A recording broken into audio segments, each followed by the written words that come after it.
I'm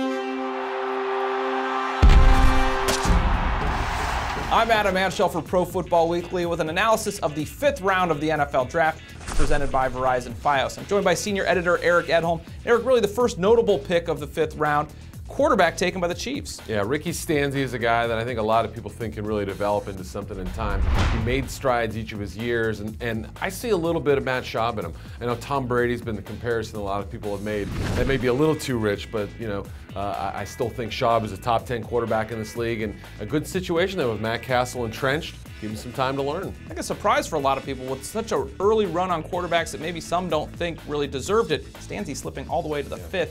Another big pick, literally, Marcus Cannon going to the Patriots. Obviously concerns with him about lymphoma, but Patriots another value pick. Well, one of the biggest men in the draft at 6'5", 260 pounds, or excuse me, 360 pounds.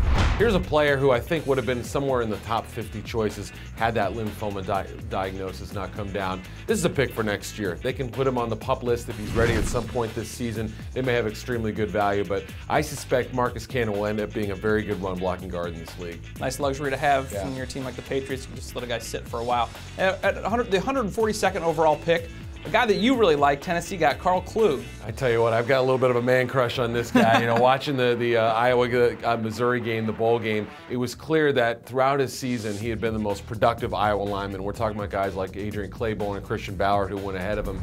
Klug may not fit the NFL archetype of what you want in a defensive tackle. At 275 pounds, he's probably going to have to bulk up and be one of those wave players. But if there's ever a team to go to, it's the Tennessee Titans. They move those guys in rotations. They don't mind those small guys. He's a Mike Munchak pick, and I think he's going to be a nice one. A couple of running backs also go in the round. Really, like we talked about in the 4th, really good value here. The Atlanta Falcons traded up to get Jacquizz Rodgers. An even smaller guy in Dion Lewis, the 2 smallest running backs probably in this draft, and yet super productive in college. You look at Lewis, has a little bit of Brian Westbrook in him, played with LaShawn McCoy at Pitt. Those guys may have too many similar skills, but I think they're going to complement each other well as far as one replacing the other, both play on special teams, that sort of thing. I think it's a nice pick, and Jacquizz Rodgers may end up replacing Jarris Norwood. They love to run the ball in Atlanta. He can be used on screens too. Never a lack of running backs there in Atlanta. Same thing really went with the wide receivers. Not a lot of talent at the top of the draft other than those 2 guys, A.J. Green and Julio Jones. But now as you get farther along in the draft, some good value. Yeah, I think Jeremy Curley certainly can make this Jets team. I mean, he was another productive guy in college, and given all the uncertainty with free agency they have at the position, we don't know about Santonio Holmes. Brad Smith might be the guy who's for sure gone. I think the Jets are kind of admitting they can't re-sign him. And Curley put up some good numbers. Another guy I like is Niles Pauls with the Redskins.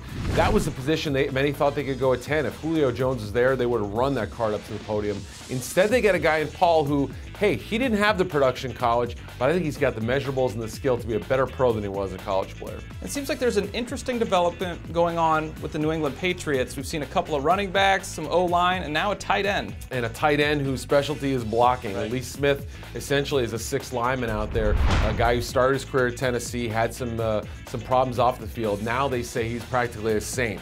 Guy who holds everybody accountable, a leader in the locker room, also can long snap. Interesting trend. They also took 2 tight ends last year. Bill Belichick going against the grain when everyone's going past, and he's thinking about beefing up the run game more. Not a surprise. It seems like Belichick always one step ahead of the league anyways. That is a look at the 5th round of the NFL Draft. For the best draft coverage, be sure to follow us on Twitter or go to ProFootballWeekly.com.